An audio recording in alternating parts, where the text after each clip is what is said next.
Hello and welcome back. मैं शिल्पी और मैं आप लोगों को पढ़ा रही हूँ हिस्ट्री एंड सिविक्स। और हमारे कंटेम्प्रेरी वर्ल्ड के कई सारे चैप्टर अभी तो कंप्लीट हो चुके हैं।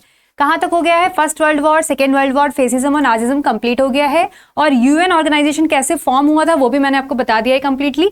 अब हम पढ़ने वाले हैं यूएन ऑर्गेनाइजेशन के जो कुछ ऑर्गन्स है, 6 ऑर्गन्स जो आपके सिलेबस में है, सिर्फ उसके बारे में हम पढ़ेंगे। क्या क्या उनके फंक्शंस हैं, क्या क्या उनका प्रोसीजर है, कैसे मेंबर्स रहते हैं, किस तरह से ये काम करता है, बस इतना सा देखना है। ठीक है, बहुत क्विकली देखेंगे इसको हम लोग, क्योंकि इतना ज्यादा इसमें टाइम हमें नहीं लगाना और बहुत बहुत ही छोटा सा टॉपिक है, सबसे ईजी और सबसे छोटा टॉपिक है ये। ठीक है, तो एक और चीज आपको बतानी थी कि आपके जो भी पीडीएफ और नोट्स हैं वो सारे के सारे आईसीएसई ऐप पर अवेलेबल हैं, आप वहां से ले सकते हो। इसके बाद हम एमसीक्यूज भी सॉल्व करेंगे, तो एमसीक्यूज के पीडीएफ भी आप वहां से ले सकते हो, फ्री ऑफ कॉस्ट अवेलेबल है। आप सारे पीडीएफ ले लो और रिवीजन करो। ठीक है, रिवीजन बहुत इंपॉर्टेंट है।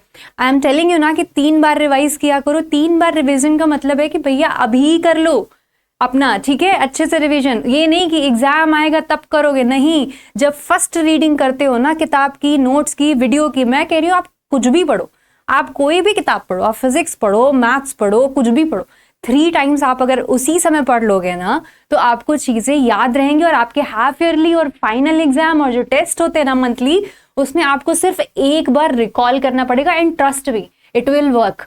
आपको इतना इंटरेस्टिंग लगेगा, यार पढ़ा हुआ ये तो सब, कोई टेंशन ही नहीं है, सब याद है, सब याद है। बट 3 टाइम अगर आपने पढ़ लिया फर्स्ट स्टेटमेंट में तो ये काम करेगा। ठीक है, ये फंडा अप्लाई करो यार। और एक और काम करना, पता है क्या करना?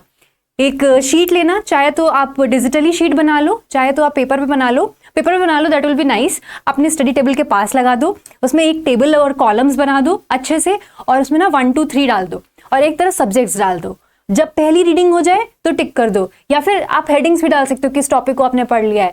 हिस्ट्री डाला, उसके टॉपिक्स डाल दिए, फर्स्ट चैप्टर, सेकंड चैप्टर, ऐसे करके फर्स्ट रीडिंग हो जाए। या फिर फर्स्ट टाइम आपने वीडियो देखा है तो फर्स्ट टिक मार दो, सेकंड पे मार दो, फिर थर्ड पे मार दो। ऐसे आपको ये भी पता रहेगा कि आपने कर लिया है ये। और देखना, आपको इतना सही फील होगा ना, उसके बाद इतना कॉन्फिडेंस बूस्टअप हो जाता है और आपको एक्चुअल में चीजें याद रहती है, इसलिए कॉन्फिडेंस बूस्टअप होता है। ठीक है, चलो ये सब थी मेरी थोड़ी सी थ्योरी और स्ट्रैटेजी जो आपको पढ़ने में हेल्प करेगी। Back to the point, organs of the united nations हम पढ़ने जा रहे हैं, और वो क्या है, कैसे काम करते हैं, वो हम देखते हैं। ठीक है, फर्स्ट हमारा है द जनरल असेंबली। ठीक है, द जनरल असेंबली।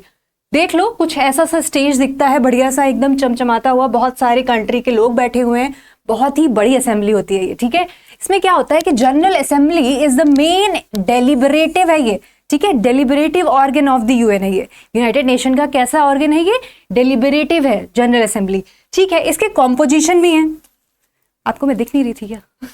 इसके कॉम्पोजिशन भी है। देखिए इसके कॉम्पोजिशन में क्या होगा कि वो सारे मेंबर्स जो यूनाइटेड नेशंस में हैं वो सारे के सारे इसमें पार्टिसिपेट करेंगे, सिंपल सी बात है। तो all members of the united nations are members of the general assembly. Obviously जो यूनाइटेड नेशन के पार्ट में वो जनरल असेंबली में पार्ट जरूर लेंगे, डेफिनेटली, क्योंकि इसीलिए तो यूएन बना ही था कि स्टेज फॉर्म करने के लिए। Each state has 5 representatives but state has only 1 vote. आपके रिप्रेजेंटेटिव तो 5 रहते हैं, लेकिन जब आप वोट दोगे तो आपका वोट एज अ कंट्री 1 ही काउंट होता है। ठीक है, ये नहीं कि आपके 5 लोग हैं तो 5 वोट की तरह काउंट कर देंगे, ऐसा नहीं है। मतलब वोटिंग सिस्टम भी होता है। वोटिंग सिस्टम क्यों होता है?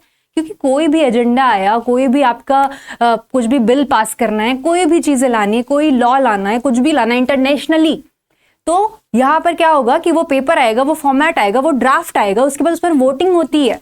तो वोटिंग हर कंट्री से तो करेंगे, तो आपको वोटिंग कितनी मिलती है? 1 कंट्री 1 वोट। ठीक है, अदर देन दैट अभी देखना वीटो भी पता चलेगा, क्योंकि यहाँ पर वीटो भी अप्लाई होता है, बट इसमें नहीं, नीचे वाले अभी और भी इंस्टीट्यूट्स हैं उसमें पता चलेगा।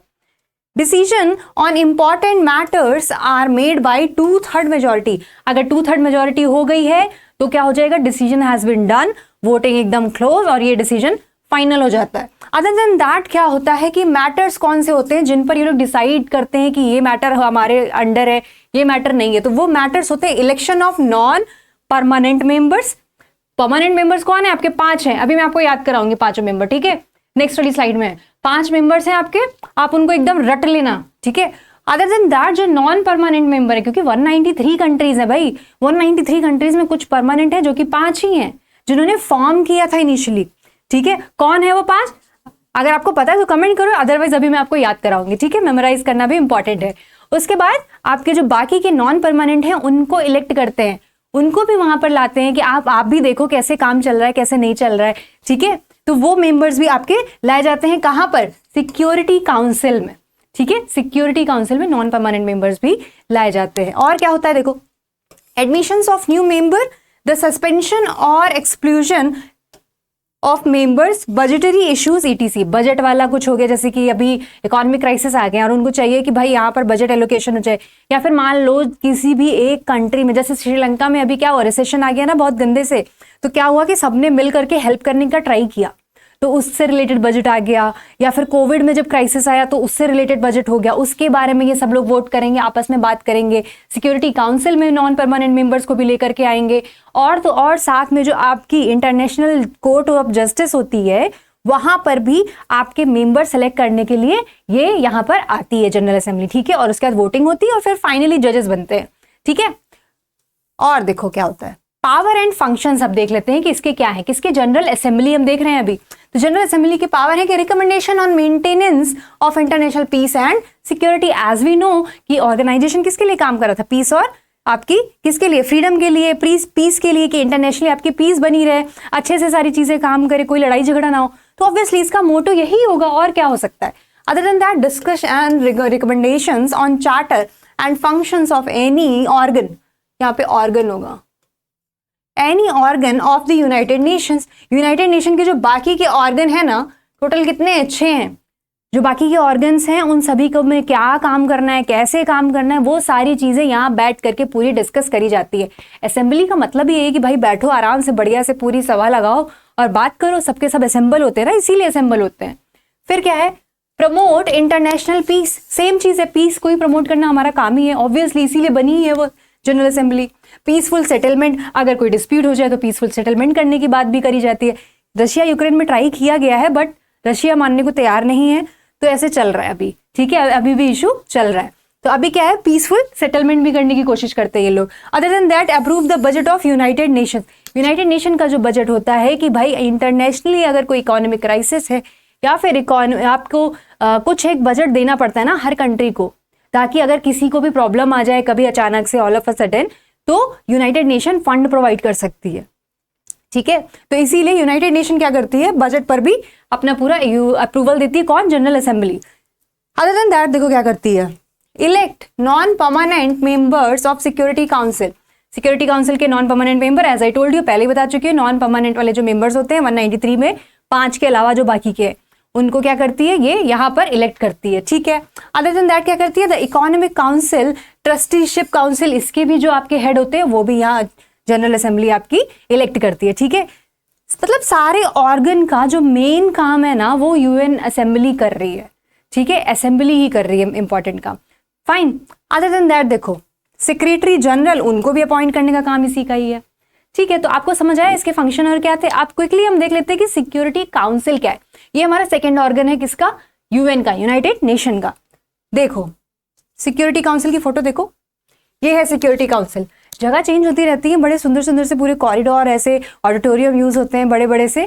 तो ये आपकी सिक्योरिटी काउंसिल है, ठीक है, और सारे कंट्रीज के लोग यहाँ पर बैठे, यहाँ पर नाम लगे हुए हैं अलग अलग कंट्रीज के, ठीक है, उनके सामने ऐसे नाम रखे रहते हैं बोर्ड में, और उसके आगे वो कंट्री जो रिप्रेजेंट कर रहा है वो वहां पर होता है। तो अभी क्या है देखो, द सिक्योरिटी काउंसिल। सिक्योरिटी काउंसिल नाम से समझ आ रहा है कि सिक्योरिटी के लिए एक ऐसी काउंसिल बनाई गई है, ठीक है, जो सिक्योरिटी पर काम करे, that means army, weapon, armaments, इन सब पर जो काम करे। तो देखते हैं डीप में, executive body of the united Nations है ये। आपकी जो जनरल असेंबली थी वो कौन सी थी, डेलिबरेटिव बॉडी थी, ये आपकी कौन सी है, एग्जीक्यूटिव बॉडी है, ठीक है। ये सारे कीवर्ड्स पे ध्यान देना। अदर देन दैट, इसके कंपोजिशन में क्या है कि 15 मेंबर्स होते हैं, 15 members are there in security council, ठीक है। और क्या है, असेंबली में तो आपके 193 के 193 मेंबर्स होते हैं, मतलब सारे कंट्रीज के मेंबर्स होते हैं, ठीक है, लेकिन सिक्योरिटी काउंसिल में 15 मेंबर्स होते हैं, जिसमें से 5 जो हैं वो आपके परमानेंट मेंबर हैं। अब याद करो, अभी ये 5 परमानेंट मेंबर हैं कौन एग्जैक्टली, जिन्होंने इनिशियली यूएन फॉर्मेशन में पार्टिसिपेट किया था, वो था आपका ABCFR। फुल फॉर्म पता है किसी को ABCFR का? 5 जो परमानेंट मेंबर्स है उनका फुल फॉर्म पता है? प्लीज कमेंट करिए अगर आपको पता है, तो आपको ही रिकॉल हो जाएगा, आपको याद हो जाएगा, आपके MCQs में हेल्पफुल होगा ये सब। तो ABCFR आपका होता है USA यानी अमेरिका, ब्रिटेन B से, और C से आपका चाइना हो गया, ठीक है, F से आपका फ्रांस हो गया और R से आपका रशिया हो गया, भूलना मत, ABCFR।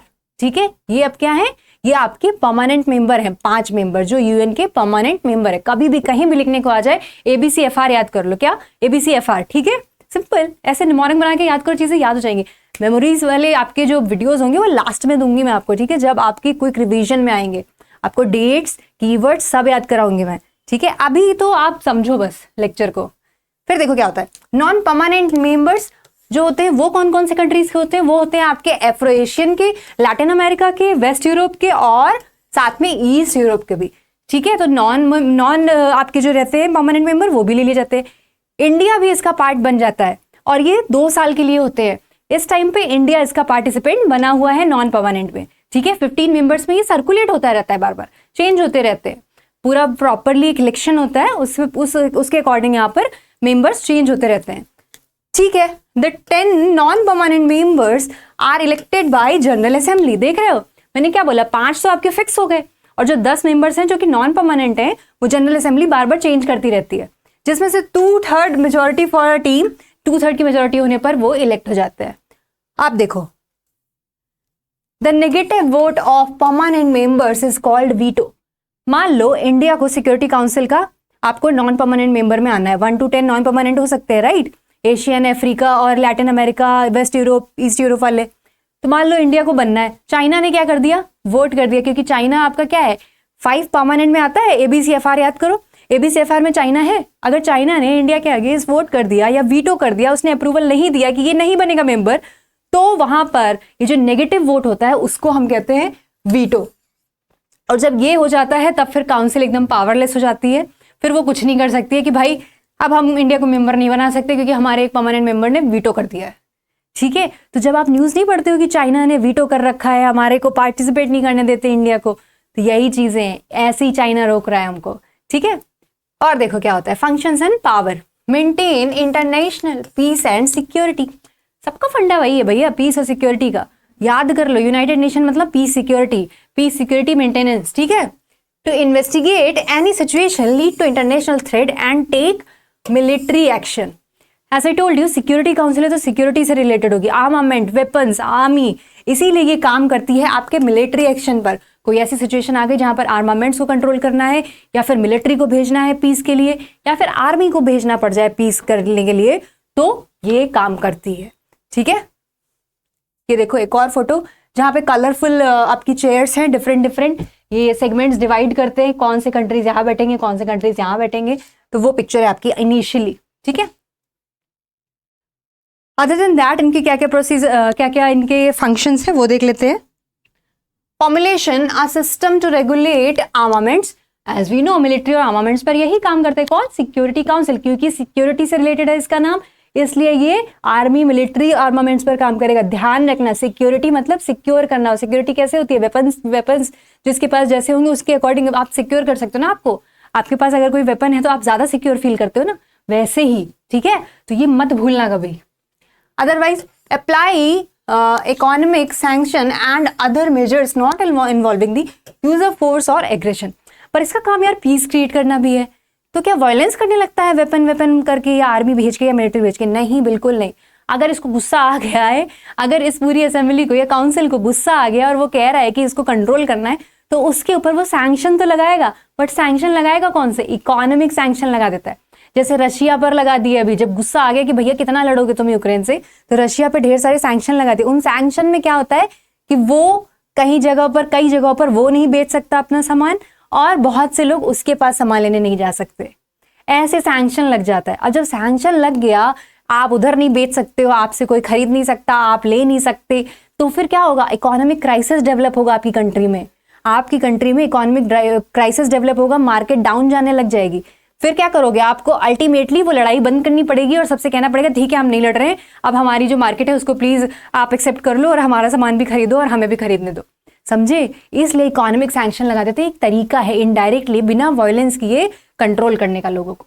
ठीक, अब देखो, to recommend the admissions of new members, नए मेंबर्स का एडमिशन के लिए भी रिकमेंड करता है। Okay, other than that to recommend the general assembly the appointment of the secretary general. Secretary general होते हैं हमारे, बहुत ही बड़ा उनका पद है। कौन है, कैसे आते हैं, वो इसी में ही अभी हम देखेंगे एट द एंड, ठीक है। एंड इलेक्ट द जजेस of international court of justice. आपकी जो जस्टिस कोर्ट है इंटरनेशनल जो कि हेग में है, उसके जो भी आपके जज हैं उनको अपॉइंट करने में जनरल असेंबली और सिक्योरिटी काउंसिल दोनों काम करते हैं। प्लस आपके जो सेक्रेटरी जनरल हैं उनको भी बनाने के लिए ये मेंबर्स और जनरल असेंबली काम करती है, ठीक है यार। ये मतलब ये दोनों थोड़े पावरफुल हैं, ठीक है। कौन, जनरल असेंबली और सिक्योरिटी काउंसिल। आप देखो इंटरनेशनल कोर्ट ऑफ जस्टिस, जो मैं बार बार कह रही हूँ, जस्टिस से समझ ही आ रहा होगा जस्टिस का मतलब ही क्या हुआ। सिक्योरिटी का मतलब सिक्योर करना हुआ, जस्टिस का मतलब जस्टिस करना हुआ, सिंपल। जो पीस और आपकी सेफ्टी को मेंटेन करते हुए जस्टिस भी करे। इफ इन केस आपके साथ कुछ गलत हो जाए, लीगली गलत हो जाए, कोई लॉ गलत हो जाए इंटरनेशनली, तो वो क्या करेगा, इंटरनेशनल कोर्ट ऑफ जस्टिस आपको जस्टिस दिलाएगा। तो इसलिए ये प्लेटफॉर्म जस्टिस पर काम करता है, ठीक है। ये सब नहीं करेगा, इकोनॉमिक सैंक्शन वैंक्शन ये नहीं करेगा, आर्मी को नहीं भेजेगा, ये सब नहीं करता। ये सब इसका क्या होता है, कोर्ट की तरीके से ये पूरा केस सुनता है, कुछ अपनी चीजें बताता है कि आपको ऐसे ऐसे करना है काम, कुछ लिमिट दे देता है टाइम की कि इस टाइम में आपको ये चीजें करनी होंगी। अगर किसी ने कुछ ऐसी चीजें कर दी हैं, जैसे कि आपने किसी को ह्यूमिलिएट कर दिया है इंटरनेशनली, आपने ऐसी चीजें कर दी हैं जो लॉ को बिल्कुल वायलेट कर रही हैं, तो आपके लिए वहां पर पनिशमेंट ये बता सकते हैं, ठीक है। लेकिन ये किसी भी स्टेट पर फोर्स नहीं कर सकते हैं कि आपको ये चीजें माननी पड़ेंगी। लीगली फोर्स ये नहीं कर सकते हैं कुछ भी चीजें। हाँ, अपना एक पूरा प्रॉपर ड्राफ्ट दे सकते हैं कि हाँ ऐसा ऐसा आपको फॉलो करना है, लेकिन फोर्स नहीं कर सकते हैं ये किसी भी गवर्नमेंट को, किसी भी स्टेट की गवर्नमेंट को। मतलब थोड़ा कम पावर है, ठीक है। देखो इन हेग स्टार्टेड इन 1946। 1946 में हेग यानी कि नीदरलैंड में आपकी जस्टिस कोर्ट आई, ठीक है। लेकिन इनिशियली 1922 में ही ये बन गई थी। और किस नाम से बनी थी, देखो पीस पैलेस के नाम से 1922 में ये फंक्शनल थी। बाद में क्या हुआ कि इसको रिप्लेस करके 1946 यानी कि सेकेंड वर्ल्ड वॉर के बाद जब यूएन फॉर्म हो गया 1945 में, कब हुआ था, 24 अक्टूबर 1945 को हुआ था यूएन फॉर्म।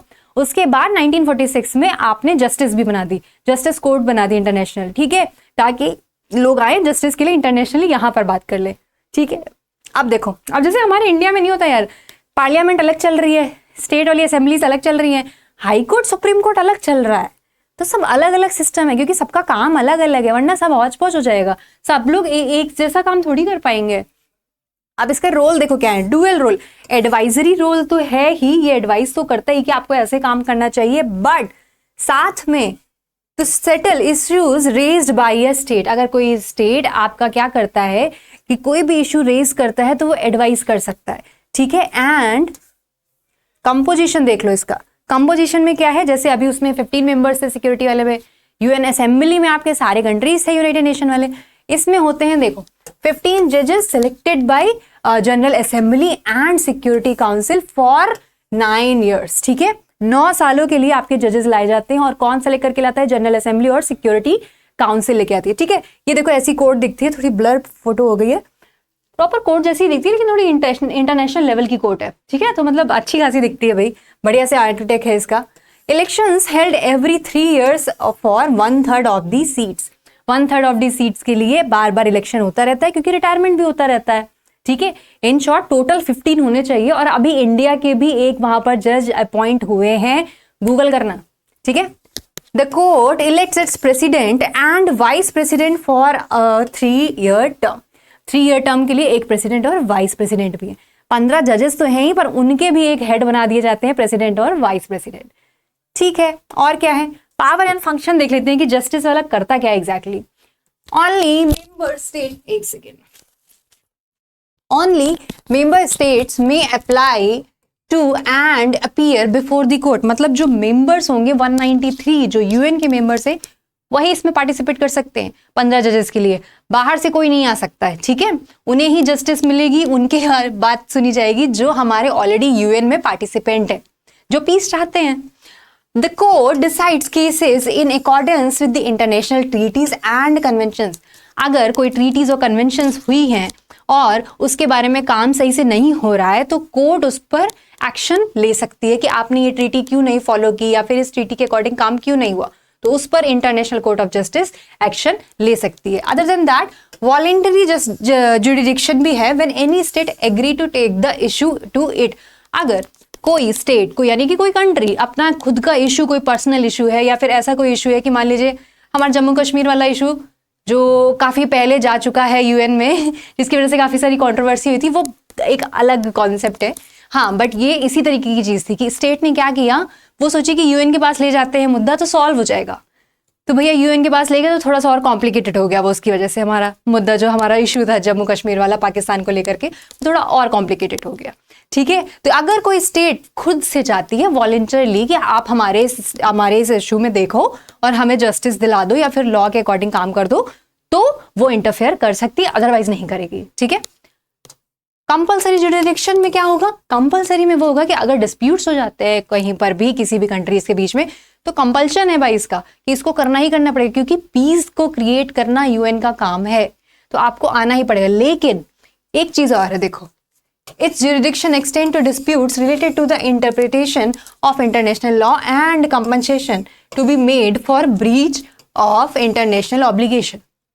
अगर आपने ब्रीच कर दिया किसी भी लॉ को या कुछ भी कर दिया है, डिस्प्यूट्स कर रहे हैं, तो ये आ सकती है खुद से, इसका कंपलसरी जुरिडिक्शन है कि ये आएगी और कुछ भी लॉ एंड ऑर्डर बना सकती है, बट हर स्टेट को वो फॉलो करना, इसके लिए वो प्रेशराइज नहीं कर सकती।